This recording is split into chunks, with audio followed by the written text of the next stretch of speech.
Well, Deb Murphy filed a report on the opening statements that were made by the defense and prosecution in the Don D. Rossi trial that started Monday morning, outlining what will be proven on the part of Inyo County District Attorney Thomas Hardy and what won't be proven, according to defense attorney David Evans. Now, DA Hardy talked of a, quote, pattern of criminal behavior, end quote, alleging that Don D. Rossi, quote, took for her own benefit, end quote, $1.5 million from accounts for either false beneficiaries or, quote, real people used to create family units eligible for benefits, end quote. Hardy also said there are a lot of small parts that form a cohesive whole of false documents to gain public benefits. Don D. Rossi is being tried on 137 counts, the primary being embezzling funds as a supervisor in Inyo County's Health and Human Services Employment and Eligibility Department from 2009 to early 2013. Now, defense attorney Evans provided a preview of Rossi's defense. Quote, she has accepted responsibility for misappropriation of funds. She has admitted to doing bad things, but the $1.5 million is grossly exaggerated, end quote. Evans, asking that the court look at the evidence with great scrutiny, said there would be no expenditure shown to reflect that amount of money. Now, Evans asked appointed Judge Philip Argento to exclude all previous Rossi statements. Argento said he would reconsider his previous ruling on the matter, but the, quote, statements will stand for now, end quote.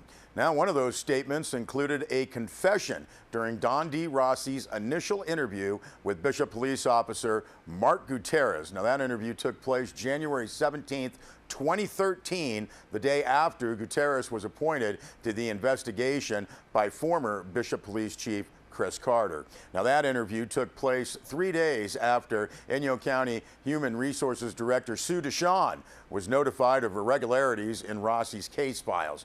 Gutierrez began the interview by telling Rossi they already had the documentation that indicated they had the right person. We just want to know why, Gutierrez said.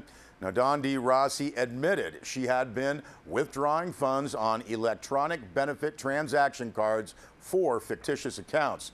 She would use the state computer system to find Social Security numbers, then make up names and load funds into those accounts. Now, withdrawals were made at area banks using the EBT cards made on a machine in Rossi's office on May Street in Bishop. She admitted to coming up with 10 to 12 fictitious cards, 2 or 3 of which were still open as of the interview date. She also said the only other person using those cards was her husband, Kenneth Rossi, and nobody in her office knew what was going on. Now, as to the why, Don D. Rossi said her husband was unemployed and the money was, quote, used to make ends meet, end quote.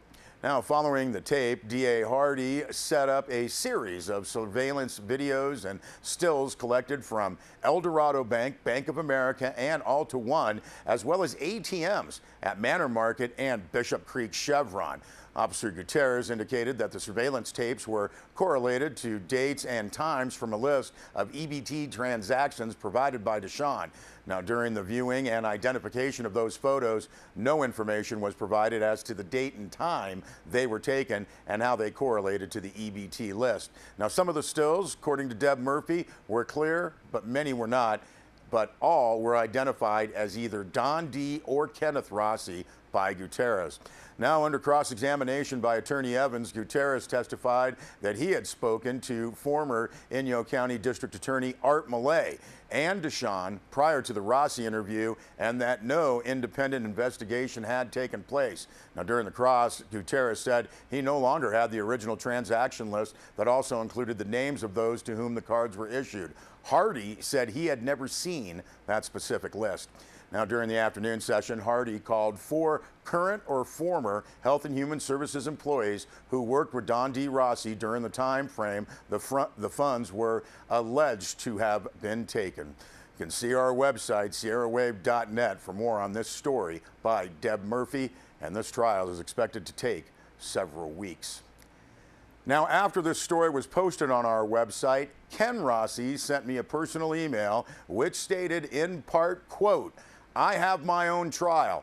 I filed a motion to sever in August of 2015, and the motion was granted by the judge. Rossi also wrote Ms. Rossi's statement mentioned more than once he had nothing to do with this.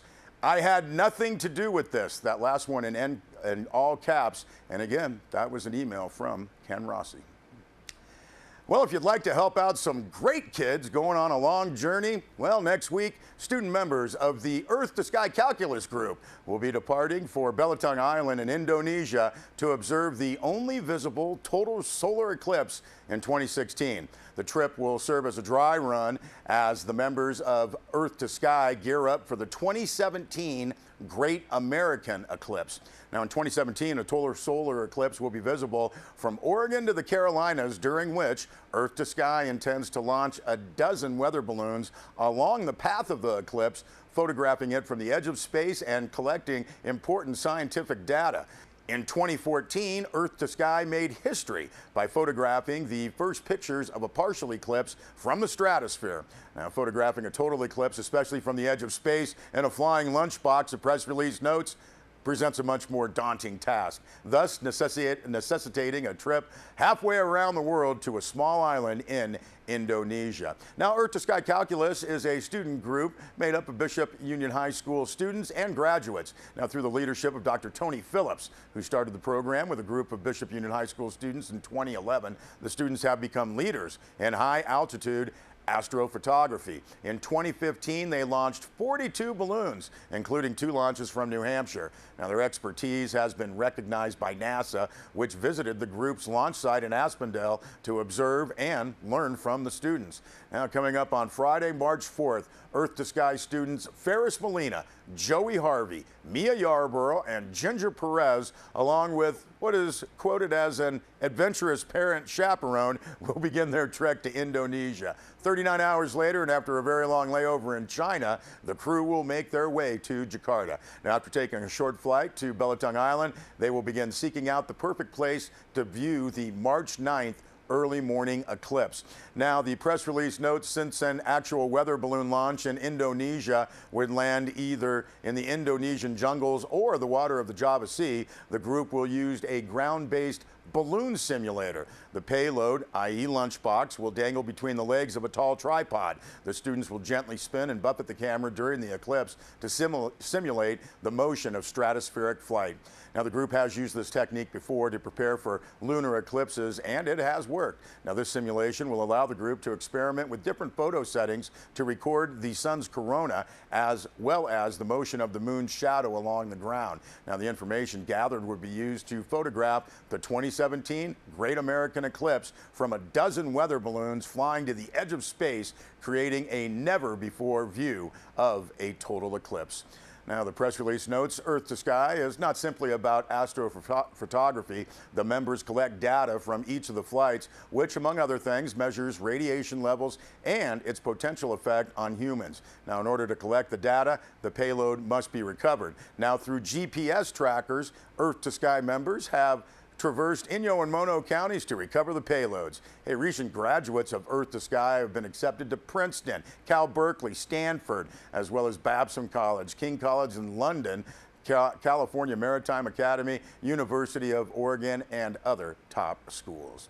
Now, as a student-run organization, fundraising obviously essential to the continued success of the program. Now, the students raise funds for their balloon launches through sponsors who pay to have their logos or other items photographed from the edge of space.